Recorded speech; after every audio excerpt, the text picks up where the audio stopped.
তীরহারা এই ঢেউয়ের সাগর পাড়ি দেব রে, তীরহারা এই ঢেউয়ের সাগর পাড়ি দেব রে।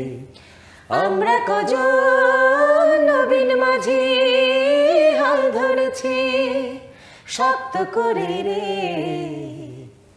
তীরহারা এই ঢেউয়ের সাগর পাড়ি দেব রে, তীরহারা এই ঢেউয়ের সাগর পাড়ি দেব রে। Thank you. দর্শক সবাইকে বিজয়ের মাসের শুভেচ্ছা। সবাইকে স্বাগত জানাচ্ছি glow and lovely presence red carpet অনুষ্ঠানে। আপনাদের সাথে আছি আমি নুসরাত সেরিন। দর্শক নিশ্চয়ই এতক্ষণে বুঝে গেছেন আমাদের আজকের আয়োজনটা কিছুটা বিশেষ এবং কিছুটা ভিন্ন, কারণ আজ আমাদের সাথে আছেন দেশের জনপ্রিয় দুই সঙ্গীত তারকা মহিন খান এবং লুইপা। দুইজনকে স্বাগত জানাচ্ছি। কেমন আছেন? বিজয়ের শুভেচ্ছা। বিজয়ের আমাকে দেখে পুরো মনে হচ্ছে খুবই ভালো লাগছে আজকে দুইজনকে পেয়ে। নর্মালি দুইজনকে একসঙ্গে পাওয়াটা একটু টাফ হয়ে যায় কাজের ব্যস্ততার জন্য, বাট ফাইনালি আমরা আজকে পেলাম, খুবই ভালো লাগছে। আমি একটু লুইপা আপুকে দিয়ে শুরু করতে চাই, যে চুড়ি ছমছম দিয়ে পুরো দেশটা কাঁপিয়ে ফেলেছেন। আমি যখনই দেখি যে ফেসবুকে যাই, সোশ্যাল মিডিয়ার প্রত্যেকের স্টোরিতে একটাই গান, সেটা হচ্ছে লুইপা আপুর গান। সব জায়গায় গানটা ভীষণ সুন্দর, ভীষণ জনপ্রিয় হয়েছে। হয় কি, আধুনিক গান তো আমরা সবসময়ই আমাদের দেশের পরিচিত সিঙ্গাররা আপনারা করে থাকেন, বাট দেশের গানের বা দেশাত্মবোধক গানের চর্চাটা কি ইদানিং একটু কম হচ্ছে কোথাও? আমার মনে হয় না। আমার মনে হয় যে আমি স্পেশালি দেখা যায় যে আমার অফিসিয়াল ইউটিউব চ্যানেল থেকেই আমার মৌলিক গানগুলো রিলিজ করি, যেহেতু আমার খুব বেশি একটা ফিল্মে গান গাওয়া হয়নি বা গাওয়ার সুযোগ হয়ে ওঠেনি।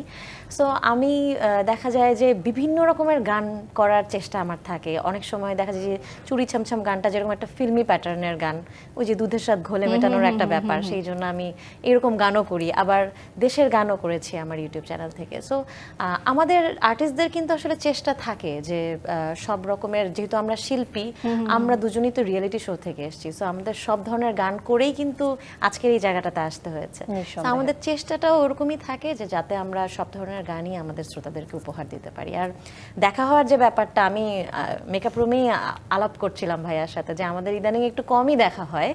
হ্যাঁ, তো যত বেশি বেশি আয়োজন হবে, যত বেশি বেশি সিনেমার গান হবে, যত বেশি স্টেজ শো হবে, কনসার্ট হবে, তত বেশি আসলে পরিচিত মানুষদের সঙ্গে দেখা হবে। ডিবিসি কে ধন্যবাদ যে এত সুন্দর একটা আয়োজন আমাদেরকে একসাথে এখানে আমন্ত্রণ জানায়। আমরাও খুবই আনন্দিত আপনাকে পেয়ে, আপনাদেরকে পেয়ে। মহিন ভাই, আপনার কাছেও সেম বিষয়টা নিয়ে একটু জানতে চাই যে আমরা হয় কি ইদানিং এত বেশি গান নিয়ে, স্পেশালি ফিল্মের গান নিয়ে, প্লেব্যাক নিয়ে, সবকিছু নিয়ে বা পপ সঙ্গীত নিয়ে আমরা এত বেশি বলা যায় যে চর্চা করে থাকি। আমি আসলে মনে পড়ছে না যে লাস্ট কবে কাউকে দেখেছি দেশাত্মবোধক গান নতুন করে গাইতে বা নতুন করে একটা গান লিখতে শুরু করতে। আপনার কাছে একটু জানতে চাই যে এই যে দেশাত্মবোধক গানের জায়গাটা আপনার কাছে ব্যক্তিগতভাবে কেমন? না, এখনো দেশের গান হচ্ছে এবং উজ্জীবিত জুলাইয়ে কিন্তু অনেক দেশের গান এসছে, এটা সত্য কথা। অনেকদিন পরে আমার চোখে, আমার দৃষ্টিতে বলবো যে ৭১ পরবর্তী কিন্তু অনেক বড় একটা জুলাই আন্দোলনের পরে কিন্তু একটা সুন্দর গানের, একটা দেশের গানের প্রেক্ষাপট তৈরি হয়েছে। তো সেই দিক থেকে যদি চিন্তা করা যায়, গান হচ্ছে, নিয়মিতই হচ্ছে। দেশের গান একটু কম হচ্ছে এটা বলা যায়, কারণ আমরা যারা সলো পারফর্মার বা গান একদম যারা নিয়মিত কাজ করছি, তো বেশিরভাগ ক্ষেত্রে আমরা একটু রোমান্টিক গান বা প্রেক্ষাপটের গান এগুলো নিয়ে একটু বেশি ব্যস্ততা থাকে। আর দেশের গান তো আসলে নির্দিষ্ট কিছু সময়ের মধ্যে কাজ করতে হয়। দেখা যাচ্ছে আমাদের যেরকম আজকে বিজয়ের মাস, বিজয়ের গান নির্দিষ্ট দিবস উপলক্ষে, ফেব্রুয়ারি মাসে আমরা ভাষা নিয়ে কাজ করছি, এরকম মার্চে উত্তাল মার্চ করছি, জুলাই আন্দোলনের সময় জুলাইয়ের গান, অগস্টে গেছে, এরকম মানে একটা প্রেক্ষাপটের সময় একটা গান হচ্ছে, গান হয়ে থাকে। এটা কিন্তু নিয়মিত আছে, যারা কাজ করছে আমার কাছে মনে হয় এটা নিয়মিত। তবে চর্চাটা একটু কম, যেটা আমরা দেখতে পাচ্ছি। যে আবার একটু লুইপা আপুর কাছে ফিরতে চাই। ইদানিং যেটা হয় যে প্রচুর গান হয়। আগে তো গান অল্প কয়েকটা হতো, ক্যাসেটের মাধ্যমে সবাই দেখতো। ইদানিং গানের সংখ্যা বেশি, কিন্তু একটা কষ্টের বিষয় আমি বলবো যে দুর্ভাগ্যজনকভাবে গানগুলো না কম সময়ের জন্য থাকে। মানে একটা গান আসলো, সেটা খুব জনপ্রিয়তা পেল, পরবর্তীতে সেটা আবার সবাই ভুলেও গেল। এই জিনিসটা আসলে কিভাবে দেখেন? আসলে আমাদের সময়টাই এরকম এখন। আর আমরা এখন একটা জেনারেশন কাজ করছি, অন্য একটা জেনারেশনের জন্য, আমরা নতুন একটা জেনারেশনের জন্য কাজ করছি। সো ওদের টেস্টটা বুঝতে, ওদের যেই ট্রেন্ডটা সেটা বুঝতেও কিন্তু আমাদের একটু সময় লেগে যায়, যার কারণে দেখা যায় আমরা যে গানটা দিলাম সেই গানটা হয়তো বা বছর 10 পরে শুনলাম কেউ গাইছে, কাউকে গাইতে শুনছি। যেরকম আমি একটা রিয়েলিটি শোতে বসছি এবার, তো ওখানে গিয়ে আমি দেখলাম যে আমার 7-8 বছর আগের গান যেগুলো রিলিজ হয়েছে সেই গানগুলো ওরা এসে গাইছে। তো ওদের কাছে পৌঁছাতে আমার মনে হয় যে একটু সময় লেগে যায়, আর ততক্ষণে আমরা ভাবি যে অডিয়েন্স ভাবছে যে গানটা বোধহয় হারিয়ে গেল। আসলে তা হারিয়ে যায় না, গান কখনো হারিয়ে যায় না। গানের সাথে গানের মিল থাকে, মানুষের সাথে যেরকম মানুষের মিল থাকে। খুব সুন্দর করে বলেন। সেম জিনিসটা একটু মহিন ভাই আপনার কাছ থেকে শুনতে চাই যে আসলে কি সত্য যে গানের গানগুলো ইদানিং অনেক ক্ষণস্থায়ী হয়, কারণ গানের কথাগুলোতে আমরা আগের মতো সেই আবেগ, সেই ইমপ্রেশন পাই না। আজকে আমি উদাহরণটা দিয়েই বলি, যেরকম আমরা তীর হারাই ঢেউয়ের সাগর গাইলাম, এই গানগুলো কিন্তু বাংলাদেশ যতদিন থাকবে ততদিন বাজবে, এবং এই বাঁচার তাগিদটা কিন্তু আমাদের জেনারেশনের, আমাদের সিনিয়র জেনারেশনরা সেগুলোকে আস্তে আস্তে আমাদের আজকে 50 বছর পরের, 54 বছর পরের ইতিহাসকে টেনে নিয়ে আসছে। একটা সময় থাকে, এই সময়টাতে মানুষ এই গানগুলোকে প্রেক্ষাপটের মতো তৈরি করে এবং হারিয়ে যাওয়ার কোনো বিষয় থাকে না। থাকে কিছু সময় মানুষ চিন্তা করে যে হয়তোবা এটা কি হারিয়ে যাচ্ছে নাকি না, বা কিছুটা ক্ষণস্থায়ী হয়। আগে যেরকম ছিল যে রেডিও এবং টেলিভিশন দুটো মাধ্যম ছিল, এখন এটা প্ল্যাটফর্মে, আমি একটা কাজ করছি এবং আপনার কাছে যেরকম সেলফোনটা আছে, আমি স্ক্রল চাপ দিচ্ছি, অল্প একটু মানুষ ছোট্ট একটা রিলস বা কিছু একটা দেখছে। তো এখন শোনার সময়টা কমে গেছে, মানে আগে যেরকম একটু সময় নিয়ে মানুষ শুনতেন, এই সময়টা কমে গেছে, তবে মানুষ শোনে, এটা আমার বিশ্বাস। বাহ, দারুণ। স্বাধীন বাংলা বেতার কেন্দ্র, যেটা বর্তমানে বাংলাদেশ বেতারে বিখ্যাত কোনো কারোর সঙ্গে কাজ করার স্মৃতি বা নিজের কোনো মজার ঘটনা শুনতে চাই। নিশ্চয়ই আছে, আমাদের সুজয় শ্যাম কাকা ছিলেন, তিমিরদা ছিলেন, অনেকেই আছেন যারা আমাদের এই পুরনো গানগুলোকে নতুন করে আমাদের সাথে আর্কাইভ করে রেখেছেন, এবং এর সাথে আমরা জড়িত হতে পেরেছি, এটা একটা সৌভাগ্যের বিষয়। এই কারণে বলছি যে আজ থেকে 50 বছর আগের গান, সেগুলো এই জেনারেশন তুলে সেগুলোকে আবার একটা টোটাল রক প্যাটার্ন হোক, যে কোনো মিউজিক্যাল ইনস্ট্রুমেন্ট দিয়ে সেটাকে আপডেট করা হোক, একটা ইনস্ট্রুমেন্টাল সমন্বয় হয়েছে, এবং সেটা কিন্তু আমাদের এই জেনারেশনের ছেলে মেয়েরাই গেয়েছেন। তো এইটা একটা পজিটিভ সাইন যে আমাদের সিনিয়ররা আমাদেরকে নিয়ে এই চিন্তা ভাবনাটা করলেন যে দেখো তোমরা সেই সময়ের 71টা ভুলে যেও না, এবং এই স্বাধীনতাটাই বাংলাদেশ গড়ার লক্ষ্যে কাজ করেছে, এবং সেই গানগুলো কিন্তু বাংলাদেশে বেঁচে ছিল, এখনো আছে এবং থাকবে। বাহ, দারুণ করে বললেন। লুই আপুর কাছে সেম জিনিসটা শুনতে চাই, মজার কোনো অভিজ্ঞতা থাকে? আসলে আমার কাছে মনে হয় যে স্বাধীন বাংলা বেতার কেন্দ্রে যারা গান করেছেন তারাই তো শিল্পী হিসেবে, কণ্ঠশিল্পী হিসেবে, কণ্ঠযোদ্ধা হিসেবে তারা কাজ করেছেন, এবং এখনো যে বাংলাদেশ বেতার আমাদেরকে এনলিস্টমেন্টের মাধ্যমে যে স্বীকৃতি দেয়, সেটা আমি মনে করি একজন শিল্পীর জন্য জাতীয়ভাবে একটা সম্মান বা পরম্পরা বলা যায়। একদমই তাই। আর তখনই কিন্তু কাজ করতে ভালো লাগে, মনে হয় যে এই গানটা বোধহয় দেশের জন্য কাজ করছি, দেশের যারা শ্রোতারা আছেন তাদের জন্য গেয়ে যাচ্ছে। একটা দায়বদ্ধতা, একটা দায়িত্বশীলতা বলে আমার, মানে সেই কঠিন সময় না থেকেও মনে হয় যে না, আমি কিছু একটা, আমি আমি আমি দায়িত্ব পাচ্ছি কোনো একটা কিছু। সত্যি এটা গাইতেও কিন্তু ভালো লাগে যে আসলে ওই সময়ের গান আমরা হঠাৎ করে যখন গাইছি, হ্যাঁ সেই সময়ের সুরকার, সঙ্গীত পরিচালক যারা জীবিত ছিলেন বা আছেন, তাদের কাছ থেকে তুলে নেওয়ার কিন্তু একটা আলাদা আনন্দ আছে। মানে আজ থেকে 50 বছর আগে সুজয় শ্যাম কাকা সেই গানগুলো শুরু করেছেন, সেগুলো আমরা এখন শুনছি বা এখন গাইছি, এটার আনন্দটা একটা অন্যরকম একটা অনুভূতি। যেহেতু গানের কথাই হচ্ছে, আনন্দের কথাও হচ্ছে, আপনার অনেক প্রচলিত বা পরিচিত জনপ্রিয় একটি গান যে মাটির বুকে ঘুমিয়ে আছে, লুই আপু আমরা একটু শুনে আসি তাহলে। মুহিন ভাইয়ের কাছে শুনবো, কারণ এই গানটা আসলে মুহিন ভাইয়ের কণ্ঠে একদম নস্টালজিয়া।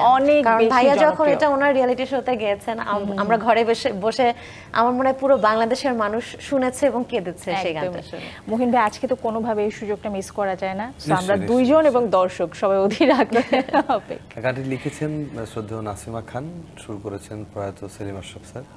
গাইছি একটু ছোট করে। রোজ এখানে সূর্য ওঠে আশার আলো নিয়ে, হৃদয় আমার ধন্য যে হয় আলোর পরশ পেয়ে, সে মাটি ছেড়ে অন্য কোথাও যেতে বলিস না, দে না তোরা দে না, সে মাটি আমার অঙ্গে মাখিয়ে দে না।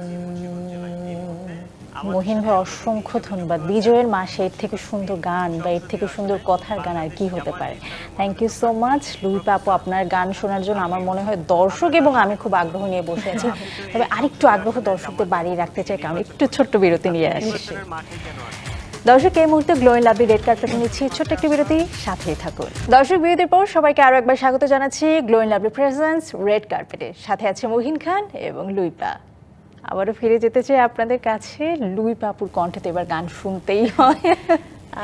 কোনটি শুনছি? আমাদের তো আসলে উপলক্ষ লাগে, ওই যে যেটা আমরা বলছিলাম যে একটা উপলক্ষ পেলেই সেই গান আমরা সেই গেয়ে গান বসি। তো বসি। আমার একটা মৌলিক দেশাত্মবোধক গান আছে, যে গানটা লিখেছেন কবির বকুল ভাই, আর গানটার সুর সঙ্গীত করেছেন উজ্জ্বল সিনহা দাদা। তো গেয়ে শোনাচ্ছি, গানটার নাম হচ্ছে অপরূপ বাংলাদেশ। কুয়াশার পথ কেটে শিশির পায়ে হেঁটে জানালায় উকি দিল সূর্য, প্রথম সকালে সে উঠল নরম হেসে, আহা কি ভোরের মাধুর্য, অপরূপ বাংলাদেশটা আমার এত সুন্দর, পৃথিবীর কোথাও দেখিনি তো আর, কুয়াশার পথ কেটে শিশির পায়ে হেঁটে জানালায় উকি দিল সূর্য, প্রথম সকালে সে উঠল নরম হেসে, আহা কি ভোরের মাধুর্য। ভীষণ সুন্দর, ভীষণ সুন্দর। Thank you so much. একটু মহিন ভাইয়ের কাছে ফিরতে চাই। মহিন ভাই, যেটা বর্তমানে দেখা যায় যে আমরা না গানের কথা কি বলছি, লিরিক্স কি হচ্ছে, সুরটা কেমন হচ্ছে, তার থেকে বেশি আমরা ভিউর দিকে মুখিয়ে থাকি যে এই গানের ভিউ কত হলো। ভিউ বেশি মানে গানটা হিট, ভিউ বেশি অনেক ক্ষেত্রে খুবই অফেন্সিভ একটা ওয়ার্ড, যে ভিউ বেশি মানে গানটা কোয়ালিটিফুল। এই জিনিসটা আপনি একজন সিনিয়র পারসন হিসেবে আপনার কাছে জানতে চাই যে কতটুকু সঠিক, কতটুকু যৌক্তিক? এই ভাইরাল শব্দটা যেরকম ভাইরাল হয়ে এসছে, ভাইরালের মতোই চলে যাবে, এটাই ট্রুথ।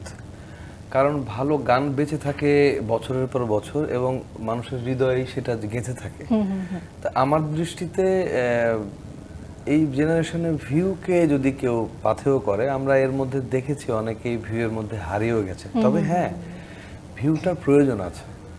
আমাদের ইউজার্সের উপরে যত মানুষ দেখছেন বা জানছেন যে হ্যাঁ এই নোটিফিকেশন অনুযায়ী সেই গানটা পৌঁছাচ্ছেন, সেখানে শ্লীল আর অশ্লীল দুটোই আছে। দুটোই আছে। এখন মানুষ যেটাকে নেবেন সেটাকে যদি অশ্লীল ভঙ্গিতে অনেক কিছু অশ্লীল ভিডিও ভাইরাল হয়ে যায় বা অনেক ভিউও হয়ে যায়, তো সেটাকে যদি আপনি বলেন সামাজিক, তাহলে আমার কিছু বলার নেই। আর যেটার অবশ্যই গুরুত্বপূর্ণ তথ্য সহ, যেটার বলবো যে অ্যাডভার্টাইজমেন্ট থাকবে এবং মানুষ যেটাকে অ্যাকসেপ্ট করবে, দেখবেন, সেটা নিশ্চয়ই মানুষের মনের মধ্যে গেঁথে থাকবে। এবং আমার বিশ্বাস সেভাবেই মানুষ কাজ করে যান। আর অশ্লীলতাকে কোনো সময় প্রশ্রয় দিয়ে মানুষ হয়তো সাময়িক সময়ের বিনোদন নিতে পারে, কিন্তু ওইটা খুব বেশি দিন সামাজিকভাবে আজীবন টিকে থাকে স্থায়ী না। হয় না আসলে। Definitely. সেম জিনিসটা নিয়ে আমি লুইপা আপুর কাছেও জানতে চাই আমি যে আসলে একই মত পোষণ করছি, মানে ব্যতিক্রম নয়। একদমই শেষ পর্যায়ে চলে এসেছি, ছোট্ট করে জানতে চাই যে মহিন ভাইয়ের বর্তমানে কাজ এবং ব্যস্ততা কেমন চলছে? নতুন বছর উপলক্ষে বেশ কিছু গানের কাজ আমরা রেডি করেছি এবং আমরা বলতে একটা ইনফরমেশন দিয়ে যাই যে আমরা ফ্যাসব নামে আমরা একটা সংস্থার কাজে নেমেছি। আচ্ছা। Freedom artist society welfare organization of Bangladesh, as a acting president আমি কাজ করছি এবং এই জেনারেশনের ওই যে দেশীয় মৌলিক গানের প্রসারেই কাজ করছি এবং বাংলাদেশ মিউজিক রেগুলেটরি কমিশনের প্রথম দাবিদার আমরা, এবং বাংলাদেশের বাংলা গান বাঁচানোর উদ্দেশ্যে আমরা বেশ কিছু উদ্যোগ নিয়ে কাজ করছি। বাহ, থ্যাংক ইউ সো মাচ। এই ধরনের উদ্যোগই আসলে আমাদের বর্তমান সময় বেশি দরকার। লুইপা আপুর কাছে জানতে চাই যে বিষয়টা ভীষণ সুন্দর যে একটা রিয়েলিটি শো থেকে এসেছিলেন, বর্তমানে একটা রিয়েলিটি শোর বিচারক হিসেবে কাজ শেষ করলেন। যখন স্টেজে আপনি নিজেকে দেখেন অ্যাজ এ জাজ, কেমন অনুভূতি হয়েছিল? আসলে আমি তো যে কাজটা করছি বাচ্চাদেরকে নিয়ে কাজ, তো বাচ্চাদেরকে বিচার করা আসলে খুবই কঠিন। আমি ওদেরকে বিচার করতে বসিনি এখানে, কারণ প্রত্যেকের একটা মানে নিজস্ব এমন একটা কিউটনেস আছে যে আমি ওদেরকে যে কাউকে বাদ দিয়ে দিব, No কাউকে card রেখে দিতে গেলেও কষ্ট হ্যাঁ, লাগে। খুব কষ্ট লাগে। সো ওদের সবার জন্য আমার শুভকামনা, আর আমি বলবো যে এই আয়োজনের মাধ্যমে আমি নিজেই আমার সঙ্গী জীবনকে অনেক সমৃদ্ধ করতে পারলাম। দারুণ, অনেক ধন্যবাদ আজকে আমাদের সঙ্গে যুক্ত হওয়ার জন্য। একদমই শেষ পর্যায়ে চলে এসেছি, গান তো শুনতে শুনতে আজকে বিদায় নেব, তবে আমি একটু দর্শকদের কাছ থেকে বিদায় নিয়ে আসি। দর্শক, বিজয়ের মাস, সবাইকে বিজয়ের শুভেচ্ছা। আজকের মতো আমাদের ডিবিসি রেড কার্পেট শেষ করছি। দেখা হবে আগামী রবিবার ঠিক একই সময় আপনাদের প্রিয় ডিবিসি নিউজের পর্দায়। ততক্ষণ পর্যন্ত ভালো থাকুন, সুস্থ থাকুন, ডিবিসি নিউজের সাথেই থাকুন। তবে শেষ করছি না, গান শুনতে শুনতে দর্শক বিদায় নেব। ধন্য হলো মাগো এমন করে আকুল হয়ে আমার